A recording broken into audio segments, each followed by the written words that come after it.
Hi, I'm Jerry James Stone. In today's video, I'm going to talk to you about how to buy oranges.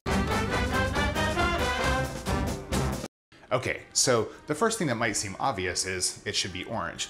But guess what? That doesn't really matter. Valencia oranges, for example, they turn orange once they're ripened, but then they can actually start to get a little green again from this process of absorbing chlorophyll. So the color itself is not really a good indicator. What you want to look for is have an orange where the skin is taut and smooth. The skin's a little bumpy, I know, but you're looking for blemishes, wrinkles. You really want that skin to look like it's fresh. And if it's wrinkled or it has marks on it, that's not a really good orange. The thing that's most important, I think, when it comes to buying an orange is getting one that's heavy for its size. So I like to pick it up with just my fingers kind of lightly and hold it and see if it feels heavy. It should feel heavier than a baseball, then you know it's gonna be really nice and juicy.